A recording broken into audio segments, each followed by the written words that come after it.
People power na ho talaga ang nangyayari ngayon at hindi lamang po ito nangyayari sa Pilipinas, worldwide po ang people power para ho kay Pangulong Duterte. At hindi lang po yun, ang matindi naman sa kabilang kampo, naglalaglaga na po sila. Alam mo naman, yan ang unitae, laglagan, walang tulungan at higit sa lahat, traiduran. Yan ang totoo. Gago! Hindi totoo po mga kababayan ha. Yan po ang nangyayari.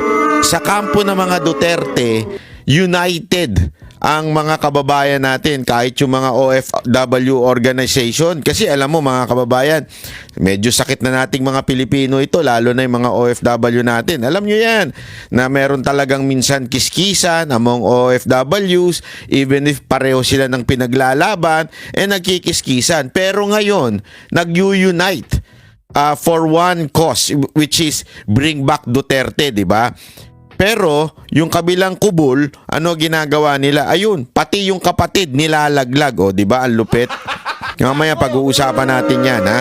Malupit talaga itong Marcos na ito. Ang una niyang nilaglag yung tawag dito, yung kanyang executive secretary na loyal ally, loyal defender. Ngayon, nilaglag niya, 'di ba, si ES Rodriguez. Tandaan niyo 'yun, 'di ba? Pero akala natin sagad na 'yun kasi sabi natin, grabe naman pagka-traidor nitong Marcos na ito, 'di ba? Nilaglag niya 'yun.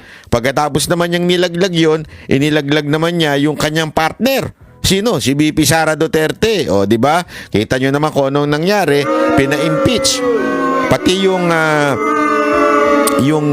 taong nagpalibing sa kanilang ama ay nilalaglag naman nila ngayon, di ba? Which is si Pangulong Duterte.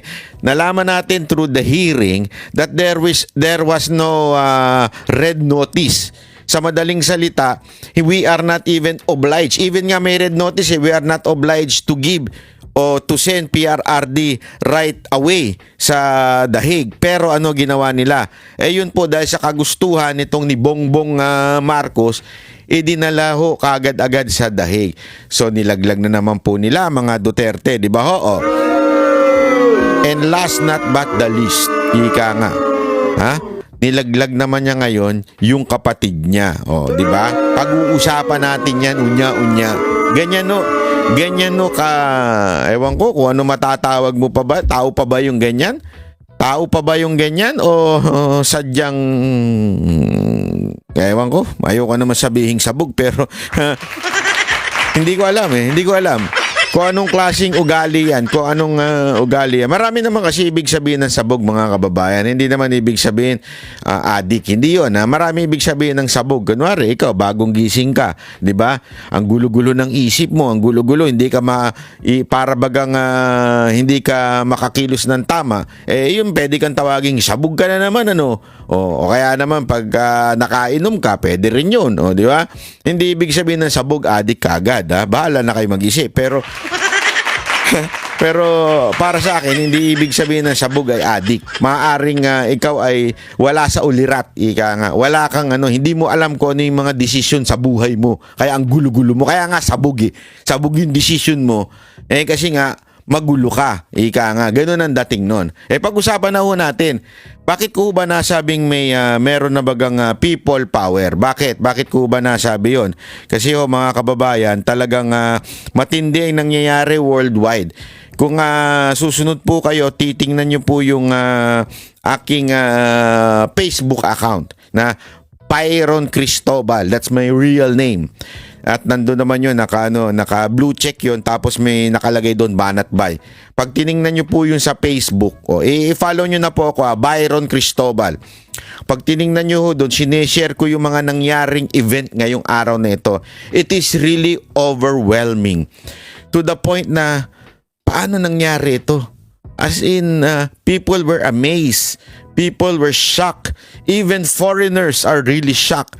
At ang halimbawa ko na nga po doon, ay yung aking pong inatinan mismo dito sa Japan.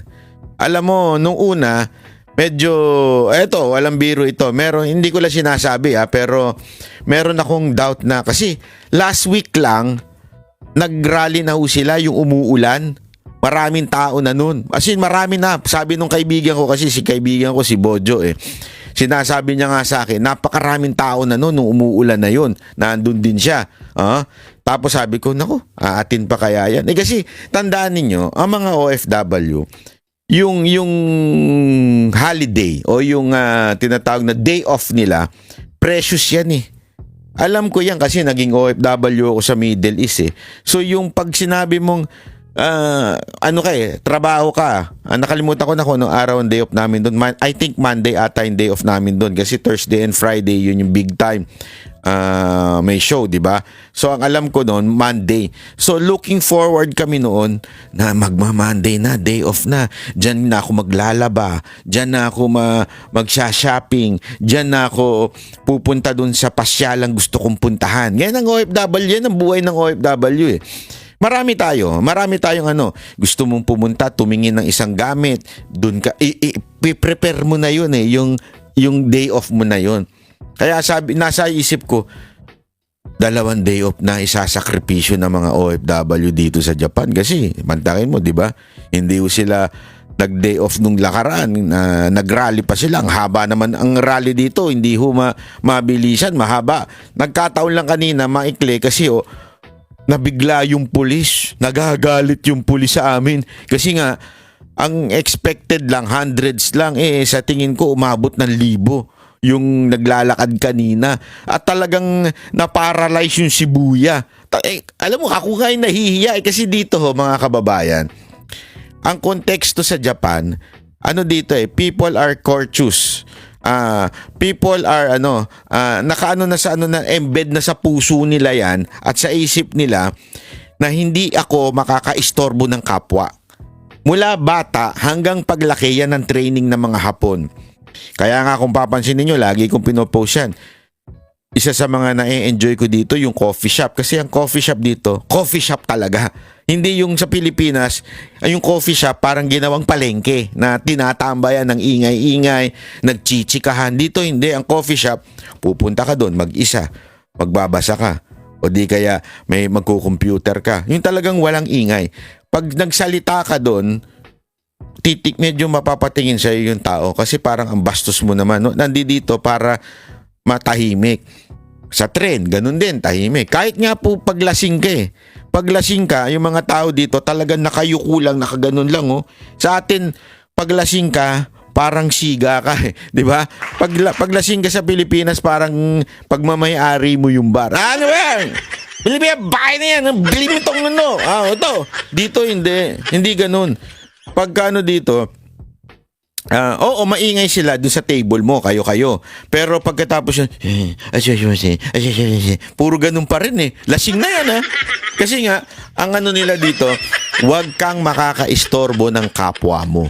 Dito, ganyan ang senaryo sa Japan. Kaya nga kanina, grabe, papakita ko sa inyo, sobrang naistorbo yung Shibuya. Mantakin mo linggo to, ang daming tao sa Shibuya.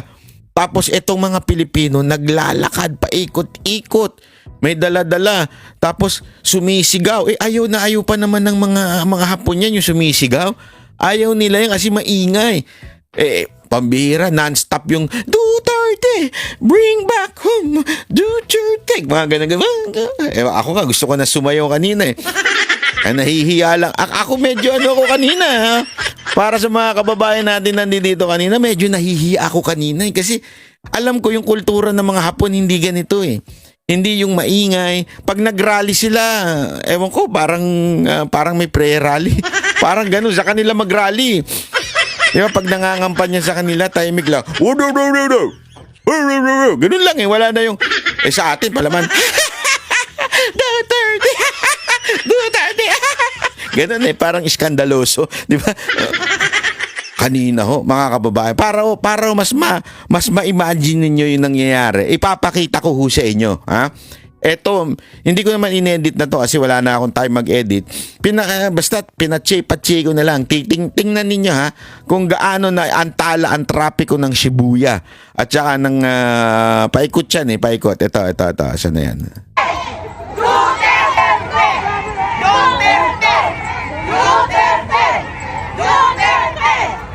Kita nyo kung gaano kadaming tao? Yung sigaw dito, may iba yung sigaw dun sa likod. Kasi nga, sa sobrang haba na niyan, hindi na magkakarinigan. Yung isang sigaw.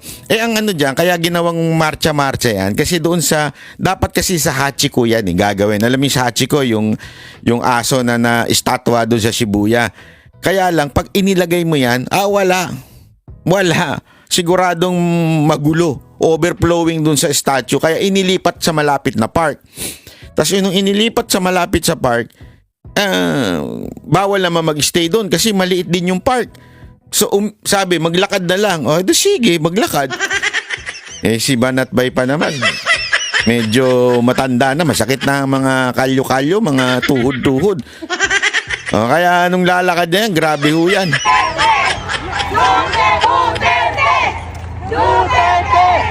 Duterte! Duterte! At take note mga kababayan na hindi ho ito magkakakilala. Okay? Yung mga organizer magkakakilala. Pero the rest, talagang kusa lang silang nagpunta. At alam nyo, marami akong pinupuntahan. Kasi dito, mga kababayan, syempre, ang trabaho ko ho, alam nyo naman, entertainment ako. So, yung mga kaibigan kong mga Hapon, may mga umisiyan dito. So, pinupuntahan ko yung mga umisi nila dito, chinecheck ko bilang consultant nila, sinecheck ko yung mga lugar. Pag check ko ng mga lugar, kahit to sa mismong umisi, meron silang event na Duterte event. Ganong kalupit mga kababayan.